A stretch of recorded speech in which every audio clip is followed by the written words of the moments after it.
Hello everyone, welcome to my channel share with Ashok. Friends, आज हम retail के module D में चैप्टर नंबर 17 का पार्ट 2 करेंगे। तो फ्रेंड्स, ये चैप्टर आपका सिक्योरिटाइजेशन के बारे में, और इस लेक्चर में हम देखेंगे सिक्योरिटाइजेशन क्या होता है, securitisation by transfer of asset कैसे करते हैं, एमएचपी क्या होता है, मिनिमम होल्डिंग पीरियड क्या होता है, एमआरआर क्या होता है, मिनिमम रिटेंशन रिक्वायरमेंट क्या होती है। तो ये सारी बातें हम क्लियर करेंगे। तो जो पहला लेक्चर था फ्रेंड्स, अगर आपको याद हो, उसमें मैंने आपको सिक्योरिटाइजेशन पढ़ा रखा है, समझाया हुआ है, पूरा स्टेप बाय स्टेप पूरा एक पिक्चर बना करके दिखाया हुआ था, जिससे आपको चीज़ें क्लियर हुई थी। थोड़ा सा इसमें और डिटेल में यहाँ पर हम चर्चा करेंगे। तो ये हमारा चैनल है फ्रेंड, जो है शेयर विद अशोक, जो कि यूट्यूब पर अवेलेबल है। अगर आप चाहें तो इसे सब्सक्राइब कर लीजिए। और इसी नाम से हमारा जो है ऐप भी अवेलेबल है, बिल्कुल सेम नाम है ऐप। प्ले स्टोर पर जाएँ और शेयर विद अशोक टाइप करेंगे तो आपको ऐप हमारा मिल जाएगा, उसको डाउनलोड कर सकते हैं। चलिए फ्रेंड्स, शुरू करते हैं। देखिए, सिक्योरिटाइजेशन ऑफ एसेट्स की बात करेंगे तो देखिए, पिछले लेक्चर में भी मैंने ऑब्लिगर और ये ओरिजिनेटर और स्पॉन्सर इन सब की डेफिनेशन बताई थी। एक बार फिर से देख लेने में कोई दिक्कत नहीं है। ऑब्लिगर किसे कहते हैं? वो व्यक्ति जिसने लोन लिया हुआ है उसे ऑब्लिगर कहते हैं। जो पहला लेक्चर है उसको दिमाग में रख करके चलेंगे तो ही दूसरा लेक्चर अच्छे से समझ में आएगा, अदरवाइज डिफ़िकल्टी होगी। तो जिस व्यक्ति ने लोन लिया था, वो कस्टमर जो बैंक के पास जाता है लोन लेने के लिए, उसे ही हम ऑब्लिगर कहते हैं, क्योंकि इसकी लायबिलिटी होती है। ये ओब्लाइज करता है कि हाँ, हम आपको पैसे पे करेंगे जो आपने लोन दिया उसके बदले में। ओरिजिनेटर उस बैंक को कहते हैं जिसने लोन दिया हुआ है, जिसके बैलेंस शीट में वो एसेट होता है, जिसके बैलेंस शीट में वो टाइटल डीड रखा होता है या हाउस मॉर्गेज किया हुआ होता है, उस बैंक को ओरिजिनेटर कहते हैं। सिक्योरिटाइजेशन की बात करें, securitisation is a process by which a single performing asset or a pool of performing assets are sold to a special purpose vehicle and transfer from balance sheet of the originator to the SPV in return of an immediate payment। तो securitisation क्या होती है? Securitisation एक ऐसी process होती है जिसके जरिए हम सिंगल परफॉर्मिंग एसेट या बहुत सारे पूल जो है परफॉर्मिंग एसेट्स का जो है बेच देते हैं, किसको? स्पेशल पर्पज व्हीकल को। और ये इसमें क्या होता है कि जो एसेट होते हैं, जो टाइटल डीड होता है, वो ट्रांसफ़र हो जाता है कहाँ से? बैंक की बैलेंस शीट से, ओरिजिनेटर बैंक की बैलेंस शीट से स्पेशल पर्पज़ व्हीकल के पास में, और वो बदले में इमीडिएटली कैश पे कर देती है बैंक को या ओरिजिनेटिंग बैंक को। ओके, स्पेशल पर्पज़ व्हीकल की बात हमने की थी। एसपीवी क्या होता है? स्पेशल पर्पज़ व्हीकल वही कंपनी होती है जो कि बैंक के टाइटल डीड्स, जो टाइटल डीड का पूल था या मॉर्गेज पूल, अगर आपको याद हो, जो मॉर्गेज का पूल था फ्रेंड्स, उसको परचेज किया था किसने? स्पेशल पर्पज़ व्हीकल ने। बैंक को पैसे दे दिए थे और बदले में फिर इसके बाद में इसी जो ये मॉर्गेज पूल था, इसी टाइटल डीड के बेसिस पर इसने बॉन्ड इशू किया था। ये वही कंपनी है, ठीक है। उस बॉन्ड को बेचा था मार्केट में। तो special purpose vehicle means any company, trust or any entity constituted or establish for a specific purpose. तो स्पेशल पर्पज़ व्हीकल जो होती है वो कोई कंपनी हो सकती है, कोई ट्रस्ट हो सकता है, या कोई और एंटिटी हो सकती है जिसका पर्पज़ क्या है?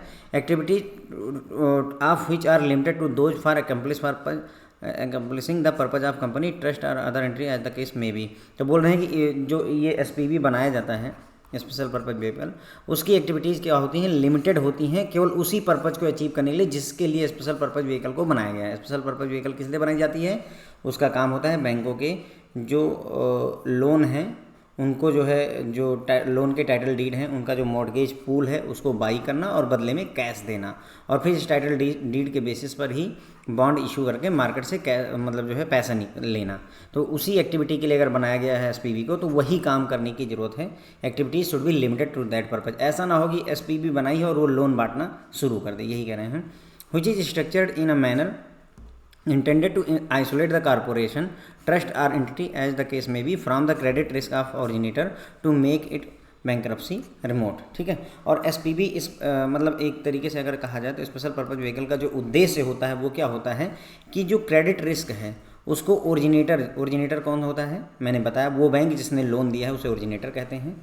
उस जो ओरिजिनेटर बैंक है उससे क्रेडिट रिस्क को हटा करके कहाँ पर ले जाती है? किसी अदर कॉरपोरेशन, ट्रस्ट या एंटिटी के पास ले जाती है। मतलब कहने का जो स्टेप पूरे याद होंगे अगर आपको। एक कस्टमर था यहाँ पर, वो कस्टमर बैंक के पास आया था। बैंक ने कहा कि हम आपको लोन देंगे लेकिन बदले में हमें कुछ गिरवी दीजिए।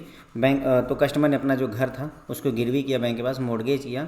उस मॉर्गेज के बदले में जो है बैंक ने कस्टमर को लोन दे दिया था। लेकिन इस तरीके से लोन देने के बाद में बैंक के पास में टाइटल डीड आ गई थी, है ना। टाइटल डीड मतलब घर के जो मालिकाना कागजात हैं वो आ गए थे। लेकिन अब बैंक के पास कैश की जब कमी हुई तो उसने क्या किया कि ये जो टाइटल डीड बहुत सारे इकट्ठे हुए थे, इनको जो है मॉर्गेज पूल कहा गया, और इस मॉर्गेज पूल को बेच दिया था स्पेशल पर्पज व्हीकल को, SPV को बेच दिया था। उसके बदले में कैश मिला था, ठीक है। तो जो ओरिजिनेटर बैंक है, ये जो बैंक है जिसने लोन दिया हुआ है, उसको क्रेडिट रिस्क है कि हो सकता है ये कस्टमर हमारा पैसा ना लौटाए। उसी क्रेडिट रिस्क को अब जो है डाइवर्ट कर दिया गया, कहाँ, स्पेशल पर्पज व्हीकल के पास चला गया to make it bankruptcy remote. तो अब इसकी जो बैंकरप्सी है, जो हमारा बैंक है उसकी बैंकरप्सी होने के चांसेस बहुत कम हो जाते हैं। तो एक तरीके से देखा जाए तो स्पेशल पर्पज व्हीकल या सिक्योरिटाइजेशन जो प्रोसेस होती है वो बैंकों को बैंकरप्सी से बचाने के भी काम आती है, ओके। स्पॉन्सर की बात करें तो ऐसी एंटिटी या पर्सन, ऐसा पर्सन जिसने इस्टेब्लिश किया हो या प्रमोट किया हो SPV को, जो स्पेशल पर्पज व्हीकल को इस्टेब्लिश करता है या प्रमोट करता है, उसे हम स्पॉन्सर कहते हैं। ये सारी डेफिनेशन हम पिछले लेक्चर में पढ़ चुके हैं फ्रेंड्स, ओके। ठीक है, तो हमने देखा ऑब्लिगर कौन होता है, वो व्यक्ति जिसने लोन लिया हुआ है। ओरिजिनेटर कौन होता है, वह बैंक जिसने लोन दिया हुआ है। सिक्योरिटाइजेशन क्या होता है, सिक्योरिटाइजेशन एक ऐसी प्रोसेस होती है जिसमें जो बैंकों के परफॉर्मिंग एसेट होते हैं, इवन नॉन परफॉर्मिंग एसेट भी बेचे जाते हैं, उनको सोल्ड किया जाता है, बाद में हम वो भी देखेंगे। जो परफॉर्मिंग एसेट होते हैं उसको SPV को दे दिया जाता है, और SPV जो है इसको फर्दर आगे बेच करके जो है पैसे निकालती है, और साथ ही साथ बैंक को इमीडिएटली कैश भी दे देती है। ये सिक्योरिटाइजेशन हो गया। उसका स्पेशल पर्पज व्हीकल का बात की हमने। स्पेशल पर्पज व्हीकल जो होती है वो उसका काम होता है जिस काम के लिए बनाई गई उसी काम को करे, और साथ ही साथ में उसका स्ट्रक्चर इस तरीके से डिजाइन किया जाता है कि जो भी क्रेडिट रिस्क है ओरिजिनेटर का उसको जो है हटा देना, और क्रेडिट रिस्क अब कोई और लेगा। ओरिजिनेटर की जिम्मे उस बैंक को क्रेडिट रिस्क नहीं रह गया, बल्कि जिसने बॉन्ड खरीदा है उसके पास क्रेडिट रिस्क जाता है। स्पॉन्सर वो एंटिटी होती है, वो पर्सन होता है जो कि स्पेशल पर्पज जो व्हीकल होती है, स्पेशल पर्पज एंटिटी होती है, उसको इस्टेब्लिश करता है और प्रमोट करता है, ठीक है। सिक्योरिटाइजेशन ऑफ स्टैंडर्ड एसेट्स की बात करेंगे। देखिए हम यहाँ बात कर रहे हैं स्टैंडर्ड एसेट्स की। ऐसा एसेट जिसमें नॉर्मली EMI आ रही है उसे स्टैंडर्ड एसेट बोलते हैं। It is a process by which assets are sold to special purpose vehicle in return for an immediate cash payment. तो ये एक प्रोसेस है। सिक्योरिटाइजेशन एक ऐसी प्रक्रिया होती है जिसमें एसेट्स को बेचा जाता है, किसको, SPV को, और उसके बदले में इमीडिएटली हमको कैश मिल जाता है। The cash flow from underlying pool of asset is used to service the securities issued by special purpose vehicle, ठीक है। जो कैश फ्लो आता है ऐसे underlying asset pool of asset, जो भी टाइटल डीड हमने जमा करवाई थी उसका जो पूल बना था उसमें जो पेमेंट आ रही, कस्टमर EMI तो भरेगा ही भरेगा ना, बस EMI किसके पास जाती है, EMI जो है पहले बैंक के पास जा रही थी, अब वो SPV के पास जाती है। तो SPV क्या करता है, इसी EMI के आधार पर ये जो बॉन्ड में जो कूपन रेट वगैरह देना होता है वो सारा पेमेंट करते हैं। वही लिखा हुआ है कि use to service the securities issued by special purpose vehicle, okay. Securitisation that है 2 स्टेप्स। तो इस सिक्योरिटाइजेशन में 2 स्टेज प्रोसेस होती है। पहला स्टेज या पहला स्टेप बोल दीजिए, the first stage there is a sale of single asset और sale of pool of asset, है ना, या तो एक एसेट बेचेंगे या बहुत सारे एसेट बेचेंगे to SPV in return for immediate cash payment. तो हम क्या करते हैं, SPV को अपना जो है एक एसेट या बहुत सारे एसेट को बेच देते हैं, बदले में कैश ले लेते हैं। सेकंड स्टेज में अब ये बैंक का काम था। यहाँ पर जो पहला स्टेज था इसमें क्या हुआ, बैंक ने क्या किया, अपने जो है एक एसेट को, मान लेते हैं एक ही एसेट है, उसको स्पेशल पर्पज व्हीकल को बेच दिया। उसके बदले में स्पेशल पर्पज व्हीकल ने इसको जो है कैश दे दिया, बात खत्म हुई। सेकंड स्टेज आती है, अब SPV काम आता है। यहाँ पर स्पेशल पर्पज व्हीकल की जिम्मेदारी आती है, SPV की जिम्मेदारी आती है कि उसको रीपैकेजिंग करे। रीपैकेजिंग का क्या मतलब फ्रेंड्स, वही जो मॉर्गेज बैक सिक्योरिटी वाला कॉन्सेप्ट बताया नहीं था आपको कि जो भी टाइटल डीड आपने जमा किया उसी टाइटल डीड के बेस पर, जैसे मान लीजिए एक घर है जिसकी कीमत 1 करोड़ रुपए के आसपास है, तो हम उसी 1 करोड़ रुपए को आधार बना करके बॉन्ड्स इशू कर देते हैं, उन्हीं बॉन्ड्स को इशू करते हैं। तो ये जो आपने काम किया ना, इसी को रीपैकेजिंग कहा जा रहा है। Second stage, repackaging and selling the securities interest representing claim on incoming cash flows from the asset और pool of asset to third party investor by issuance of tradeable debt security, जो कि bond के रूप में या pass through certificate के रूप में इशू किया जा सकता है। ज़्यादा उसमें डेफिनेशन में नहीं जाइए, यहाँ समझिए क्या हो रहा है कि यहाँ रीपैकेजिंग की गई। रीपैकेजिंग का मतलब हुआ कि सारी SPV के पास में जो भी टाइटल डीड्स आए उसको जो है उसने लिया और उसके बदले में जो बॉन्ड इशू किया, ये रीपैकेजिंग हो गई। अब इस बॉन्ड को वो सेल करेगा, सेलिंग द सिक्योरिटीज, ये सिक्योरिटीज यानी बॉन्ड्स को या सिक्योरिटीज को वो बेच देगा, सेल कर देगा, ताकि जो है थर्ड पार्टी इन्वेस्टर्स को, ताकि उसके बदले में उसे पैसे मिल सकें। और ये जो पैसे हैं ये जो है कहाँ से एडजस्ट होंगे, जो बॉन्ड की कीमत है, जैसे बॉन्ड की कीमत आपने 100 रुपये रखी तो इसकी 100 रुपये वैल्यू कहाँ से आ रही है, जो भी इनकमिंग कैश फ्लो है, जो भी ये जो टाइटल डीड है, मान लीजिए ये वाला जो टाइटल डीड है जिसके अगेंस्ट में हमने ये बॉन्ड इशू किया हुआ है, इसके अगेंस्ट में कुछ ना कुछ सर्टेन इंटरेस्ट पर EMI आ रही होगी, वही EMI जो है यहाँ पर बैकअप कर रही होती है इनकमिंग कैश फ्लो, ठीक है। तो इसे third party investors by issuance of tradeable debt security, तो ट्रेडेबल डेट सिक्योरिटी के रूप में हम क्या करते हैं, यानी बॉन्ड के रूप में या जो है पास थ्रू सर्टिफिकेट के रूप में इसको बेच देते हैं सिक्योरिटीज़ को। किसको बेचते हैं, इन्वेस्टर्स को बेच देते हैं। तो ये हो गई 2 स्टेज इसकी जो है यहाँ पर, ठीक है friend. The securitization market is primarily intended to redistribute the credit risk away from the originators to wide spectrum of investor who can bear the risk, thus adding financial stability and provide an additional source of funding. तो जो securitisation market होती है उसका उद्देश्य क्या होता है, जो क्रेडिट रिस्क है जो ओरिजिनेटर बैंक को फेस करना था, कस्टमर बैंक ने कस्टमर को लोन दिया था, अब कस्टमर पैसे ना लौटाए तो क्रेडिट रिस्क होता है, तो उस चीज़ को हटा दिया, किसको, रीडिस्ट्रीब्यूट कर दिया, बांट दिया, किसको, वाइड स्पेक्ट्रम ऑफ इन्वेस्टर, बहुत सारे इन्वेस्टर्स को बांट दिया गया है, क्योंकि वो रिस्क बियर कर सकते हैं, जो कि ये रिस्क को बियर कर सकते हैं। इन्वेस्टर्स ने बॉन्ड क्यों खरीदा है, मैंने बताया था बॉन्ड 3 कैटेगरी के थे, ट्रिपल ए रेटेड बॉन्ड है, डबल ए रेटेड बॉन्ड है और ए रेटेड बॉन्ड है। ट्रिपल ए रेटेड बॉन्ड वो होते हैं जिनके लौट आने के ज़्यादा चांसेज हैं, पैसा पूरा पूरा लौटेगा। डबल ए रेटेड वो हैं जिनके मीडियम चांसेज हैं और लो चांसेज हैं ए रेटेड के। तो अब कस्टमर को डिपेंड करता है कि भाई आपको कौन सा लेना है। अगर आप जो है हाईली सिक्योर बॉन्ड अगर जो है परचेज करेंगे तो आपको इंटरेस्ट कम मिलेगा, अगर लो मतलब रिस्की बॉन्ड परचेज करेंगे तो आपको रिटर्न या इंटरेस्ट ज़्यादा मिलता है। तो वो कस्टमर जो है वो मतलब उस रिस्क को बियर करने के लिए तैयार है, और इस तरीके से फाइनेंशियल स्टेबिलिटी आ जाती है और साथ ही साथ में एक सोर्स ऑफ फंडिंग भी खड़ा हो जाता है। आप देखिए बैंक के पास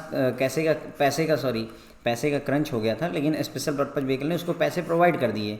किसके आधार पर, वो जो घर गिरवी थे, जो मॉर्गेज जो है हमने रखे हुए थे अपने पास में, जो भी चीज़ें मॉर्गेज करवा रखी उसके आधार पर, तो एक एडिशनल सोर्स ऑफ फंडिंग भी यहाँ पर मिल जाती है। Securitisation is possible by transfer of asset through securitisation. तो सिक्योरिटाइजेशन को करने के 2 तरीके हैं, एक तो जो है एसेट का जो है ट्रांसफ़र किया जाता है, ट्रांसफ़र ऑफ एसेट किया जाता है, और दूसरा कैश फ्लो का डायरेक्ट असाइनमेंट किया जा सकता है, ठीक है। तो इसमें से पहला वाला जो है हम इसी लेक्चर में पढ़ेंगे, securitisation by transfer of asset through securitisation. तो हम यहाँ पर सिक्योरिटाइजेशन कर रहे हैं बाई ट्रांसफ़र ऑफ एसेट। तो इसमें हम पहले देखेंगे कौन कौन से एसेट एलिजिबल हैं सिक्योरिटाइजेशन के लिए, लेकिन उससे पहले एक बार जो है, जो भी हमने यहाँ तक एक बार देखा है, ये देखा हुआ था हमने। तो फ्रेंड्स हमने देखा था जो है सिक्योरिटाइजेशन जो है 2 तरीके से पॉसिबल है, पहला ट्रांसफ़र ऑफ एसेट के थ्रू और दूसरा direct assignment of cash flow के थ्रू, ठीक है। Securitisation by transfer of assets में हमने देखा कि पहले ये देखा कि जो है कौन कौन से एसेट हैं जो कि सिक्योरिटाइजेशन के लिए एलिजिबल होते हैं।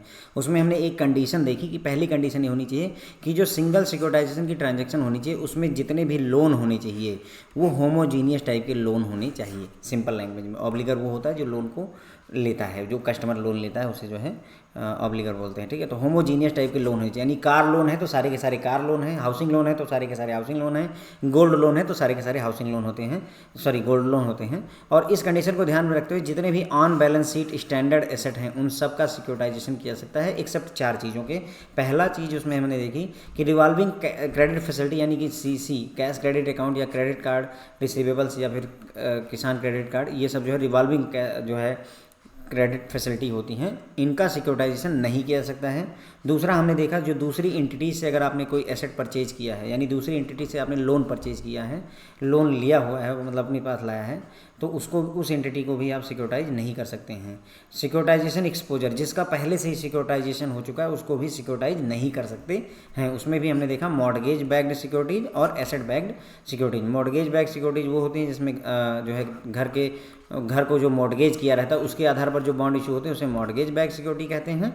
और इसके अलावा किसी और चीज़ जैसे कार के आधार पर या लोन जो है गोल्ड के आधार पर, LIC की पॉलिसी के आधार पर किसी और चीज़ के बैकअप बना करके अगर हम जो है सिक्योरिटीज़ या बॉन्ड इशू करते हैं तो उसे एसेट बैक्ड सिक्योरिटीज़ कहते हैं।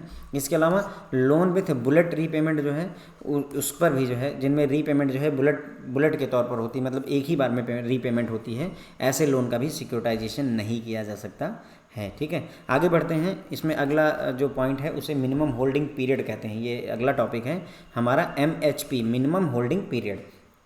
MHP का कॉन्सेप्ट क्यों आया है, तो यहाँ ध्यान दीजिए जो है, जैसे मान लीजिए जो है कोई एकदम कोई भी लोन आता है मतलब बैंक के पास में एक कस्टमर आया, कस्टमर को बैंक ने लोन दे दिया, ठीक है। अभी 1 दिन या 2 दिन हुए हैं, तो क्या जो है ये बैंक इस लोन को, स्पेशल पर्पज़ व्हीकल को बेच सकता है? सवाल ये है, नहीं बेच सकता है।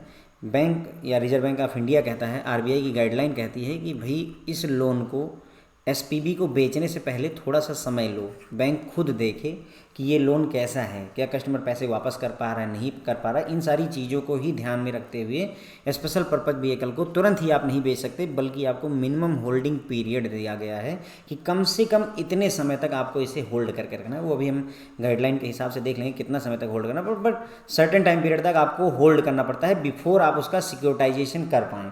तो यही है मिनिमम होल्डिंग पीरियड, यानी कि किसी लोन को एसपीबी को बेचने से पहले, उसका सिक्योरिटाइजेशन करने से पहले जितने समय तक उस बैंक को होल्ड करना पड़ता है जिसने लोन दिया है ना, जिसने भी लोन दिया उसे ओरिजिनेटर बैंक कहते हैं। तो ओरिजिनेटर बैंक के पास जितने समय तक भी वो लोन रहता है उसे ही मिनिमम होल्डिंग पीरियड कहते हैं।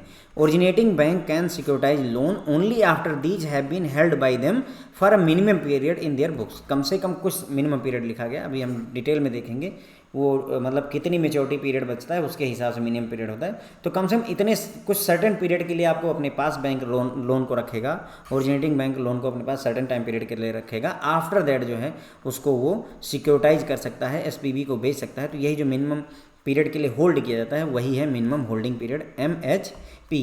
Criteria governing the determination of MHP for asset listed below reflect the need to ensure that.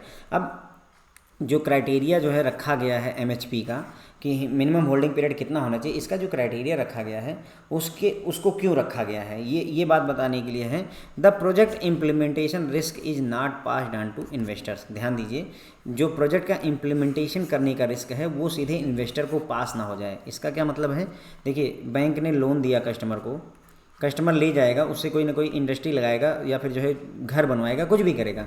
तो जो प्रोजेक्ट है वो इम्प्लीमेंट हो जाए, इतना टाइम पीरियड के लिए कम से कम बैंक को अपने पास रखना चाहिए, ताकि जो प्रोजेक्ट के इम्प्लीमेंट होने का रिस्क है वो सीधे बॉन्ड खरीदने वाले इन्वेस्टर के पास ना चला जाए। अगर आज ही बैंक ने लोन दिया है और कल इसको एसपीबी को बेच देगा, तो अब जो है एसपीबी की जिम्मेदारी हो जाएगी ना कि वो कस्टमर जो है हाउसिंग लोन लिया है, हाउस बनाए या ना बनाए, उसका रिस्क जो है किसके पास चला गया, एसपीबी के पास। और एसपीबी किसको पास कर देगा, एसपीबी क्या करेगा, इसी के आधार पर बॉन्ड इश्यू कर देगा, जिस बॉन्ड को बहुत सारे इन्वेस्टर परचेज कर लेंगे। जब वो इन्वेस्टर परचेज कर लेंगे तो ये अल्टीमेटली जो है प्रोजेक्ट के इंप्लीमेंटेशन होने का रिस्क किसके पास चला गया, जिसने बॉन्ड खरीदा है। ओके, तो इसी को इंश्योर करने के लिए कि प्रोजेक्ट का इंप्लीमेंटेशन जो रिस्क है वो इन्वेस्टर के ऊपर ना जाए, इसीलिए मिनिमम होल्डिंग पीरियड का MHP का कॉन्सेप्ट लाया गया है। A minimum recovery performance is demonstrated prior to securitisation to ensure better underwriting standard. मतलब कहने का ये है कि कम से कम मिनिमम रिकवरी परफॉर्मेंस, कम से मान लीजिए जो है हमने कहा कि कम से कम 12 महीने तक जो है आप अपने एसेट को सिक्योरिटाइज नहीं कर सकते।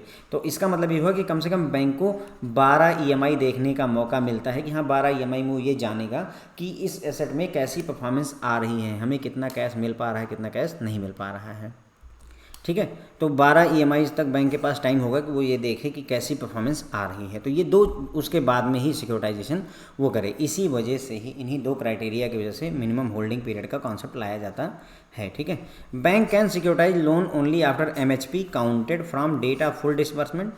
मतलब बैंक लोन को सिक्योरिटाइज कर सकता है लेकिन मिनिमम होल्डिंग पीरियड खत्म हो गया हो कब से, डेट ऑफ फुल डिसबर्समेंट से, आर एक्विजिशन ऑफ एसेट, या जिस डेट को एसेट को मतलब एक्वायर किया गया है बारोवर के द्वारा, or the date of completion of project as the case may be. तो 3 बातें हो सकती हैं, जिस डेट को पूरा का पूरा लोन डिसबर्समेंट हुआ है उस डेट से, या जिस डेट को कोई एसेट जो है एक्वायर किया गया है बारोवर के द्वारा, जैसे कार खरीदी है तो जिस डेट को कार खरीदी गई कस्टमर के पास आई वो डेट हो जाएगी, या फिर जो है कोई प्रोजेक्ट चल रहा है तो जब प्रोजेक्ट कंप्लीट हुआ, वो 2 साल का प्रोजेक्ट है, 3 साल का कंप्लीट है, 3 साल बाद कंप्लीट होता है तो 3 साल के बाद जो है MHP पे जो है काउंट किया जाता है। तो bank can securitise loan only after MHP counted from. तो मिनिमम होल्डिंग पीरियड कहाँ से काउंट किया जा सकता है, या तो वो डेट जब फुल डिसबर्समेंट हो गया हो, या वो डेट जिस डेट को जो है एसेट को एक्वायर किया गया हो, उस जिस दिन एसेट जो है जैसे रेजिडेंशियल हाउस, जब आपने कोई घर खरीदा तो घर खरीदने के 3 महीने बाद आप उसकी पोजीशन पा जाते हो, तो 3 महीने बाद से उसके बाद MHP शुरू होती है। या कोई प्रोजेक्ट आपने लगाया जिसको शुरू होने में ही 2 साल लग जाते हैं, कोई फैक्ट्री लगाई 2 साल में बनी और तब जाकर प्रोडक्शन शुरू हुआ तो 2 साल, completion of the project as the case में भी, जैसा भी केस होगा उसके बाद MHP काउंट की जाती है।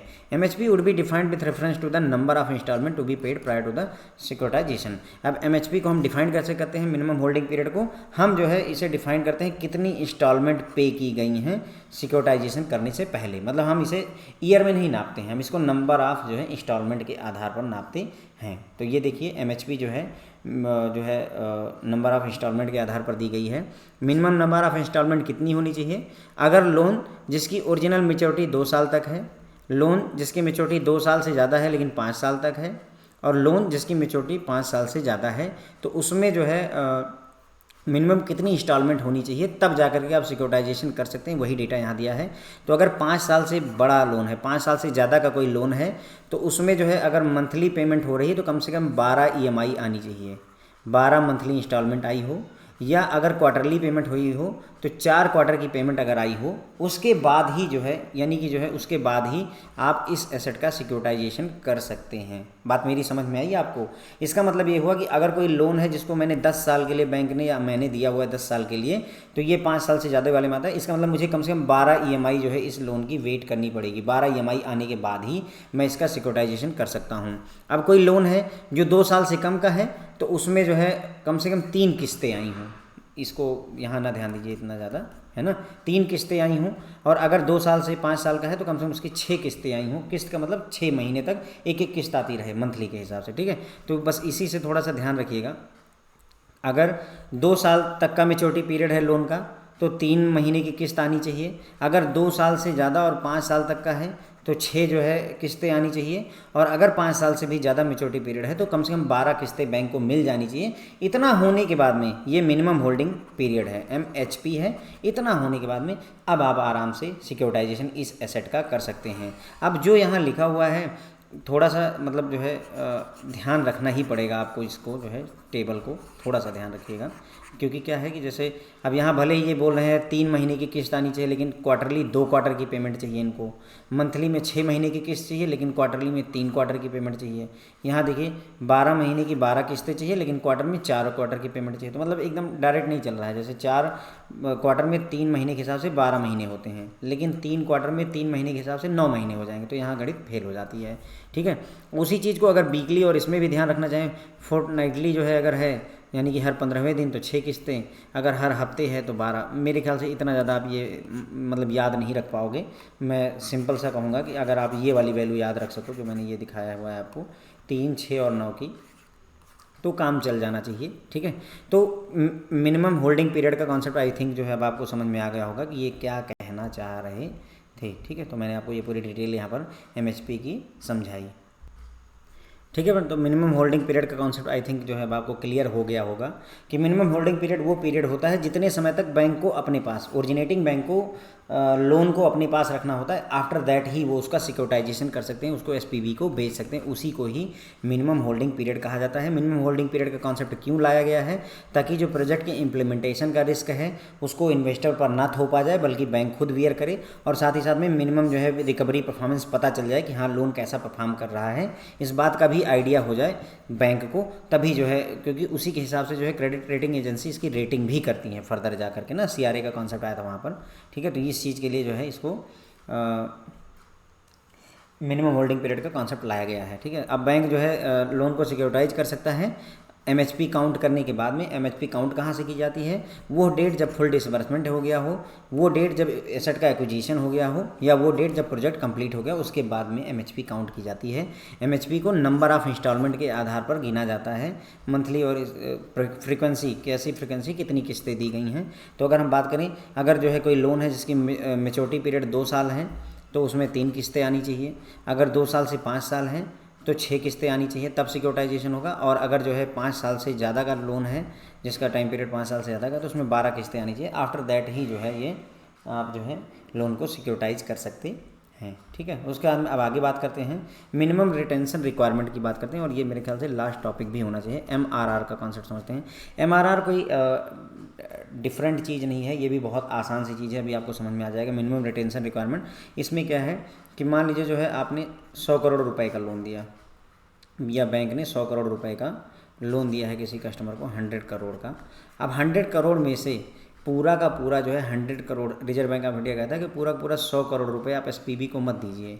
आप ऐसा करिए, एसपीबी को दीजिए 90 करोड़ और 10 करोड़ खुद भी रखिए। क्यों? बैंक बोलता है कि क्यों रखें भाई, इसलिए रखिए ताकि थोड़ा बहुत ना आप भी सिंसियर बने रहें, बैंक भी सिंसियर बना रहे कि सारा का सारा पैसा मुझे भी लौटाना है, क्योंकि अगर मैं लौटाने के पीछे नहीं पड़ूंगा तो ये 10 करोड़ रुपए मेरे भी डूबेंगे। ऐसे में बैंक भी जिम्मेदार बन जाता है। यही है मिनिमम रिटेंशन रिक्वायरमेंट, MRR। कुछ ना कुछ पैसा, लोन का कुछ ना कुछ पैसा आपको अपने पास होल्ड करना पड़ता है, वही मिनिमम रिटेंशन रिक्वायरमेंट होती है। ये 5% होती है और 10% होती है। मेरे ख्याल से 24 महीने तक का अगर लोन है जिसकी मेच्योरिटी, उसमें 5% है, और 24 महीने से ज़्यादा का है तो उसमें 10% मेच्योरिटी, 10% जो है होल्डिंग पीरियड, होल्डिंग की बात की जाती है, मिनिमम रिटेंशन रिक्वायरमेंट की बात की जाती है। ठीक है, आइए पढ़ लेते हैं, थोड़ा सा क्लियर हो जाएगा। MRR is primarily designated to ensure that the originating bank कौन सा बैंक होता है? जो लोन देता है, have a continuing stake in the performance of securitise asset so as to ensure that they carry out proper due diligence of loan to be securitise, है ना। तो देखिए यहाँ पर फ़ायदा क्या हुआ, ओरिजिनेटिंग बैंक को कंटिन्यूइंग स्टेक दे दिया जाता है, उसकी जिम्मेदारी हिस्सा बनाए रखा जाता है, ताकि जो भी एसेट सिक्योरिटाइज किया जा रहा है उसका प्रॉपर ड्यू डिलीजेंस किया जाए, प्रॉपर ध्यान दिया जाए उस लोन का। जो भी लोन सिक्योरिटाइज हो रहा है उस पर जो है बैंक अपनी जिम्मेदारियों से भागे नहीं, इसी के लिए जो है उसके स्टेक को, उसके शेयर को मेंटेन रखा जाता है। यही MRR की प्राइमरी जिम्मेदारी होती है। अब सोचिए कि अगर जो है बैंक का कोई पैसा ही नहीं बचेगा तो बैंक जो है अपनी तरफ से रिकवरी का एफर्ट भी नहीं करेगा, लेकिन अगर बैंक का कुछ पैसा फंसा रहेगा तो वो रिकवरी के लिए एफर्ट करता है। गाइडलाइन स्टिपुलेट करती हैं कि मिनिमम रिटेंशन रिक्वायरमेंट 5% की होती है book value of the loan. जो भी लोन है जिसको आपने सिक्योरिटाइज किया है उसकी जो बुक वैल्यू है उसका 5% जो है आपको होल्ड करना पड़ता है। ठीक है, original maturity of 24 month or less. अगर जो है मेच्योरिटी 24 महीने या उससे कम की है तो जो भी लोन की बुक वैल्यू है उसका 5% जो है आपको रखना पड़ता है। ठीक है, अगर जो है 24 महीने से ज़्यादा का जो है लोन की मेच्योरिटी पीरियड है तो उस केस में बुक वैल्यू का 10% होल्ड करना पड़ता है। तो सिंपल 5% कब होल्ड करेंगे? जिसकी मेच्योरिटी 24 मंथ या उससे कम की हो, उस लोन का 5% होल्ड करता है बैंक। और 10% कब करेगा? ऐसा लोन जिसकी मेच्योरिटी 24 महीने से ज़्यादा की होती है उसको उसमें 10% होल्ड करना पड़ता है। इसके अलावा बुलेट रीपेमेंट जो लोन होते हैं उसमें 10% जो है बुक वैल्यू का रखा जाता है। तो बुलेट रीपेमेंट जो लोन होते हैं उसमें भी 10% जो है रखा जाता है। ठीक है, तो ये बात हमें क्लियर हो जाती है फ्रेंड्स। यहाँ पर देखिए मिनिमम रिटेंशन रिक्वायरमेंट का मतलब आप समझ गए होंगे कि बैंकों की जो है भागीदारी बनाए रखी जाती है ना। बैंकों की भागीदारी बनाए रखी जाती है ताकि बैंक जो है जिस एसेट को सिक्योरिटाइज कर रहा है उसका प्रॉपर ड्यू डिलीजेंस कर ले, सारी चीज़ों को देख ले अच्छे से और अपनी जिम्मेदारियों से भागे नहीं। अब गाइडलाइन कहती है कि जो बुक वैल्यू है लोन की उसका जो है 5% होल्ड करना है। कब? अगर जो लोन की मेच्योरिटी है वो 24 महीने या उससे कम में होती है, और अगर 24 महीने से ज़्यादा का लोन मेच्योरिटी पीरियड है तो उस केस में बुक वैल्यू का 10% बैंक को होल्ड करना पड़ता है। बुलेट रीपेमेंट लोन के केस में भी 10% जो है बुक वैल्यू का रखा जाता है। ठीक है फ्रेंड, तो ये हो गया हमारा जो है सिक्योरिटाइजेशन का कॉन्सेप्ट। यहाँ पर जो है हमने काफ़ी सारी चीज़ें डिस्कस की हैं। अगले लेक्चर में इसका जो दूसरा मेथड था by direct assignment of cash flow उसका देखेंगे। Thank you so much.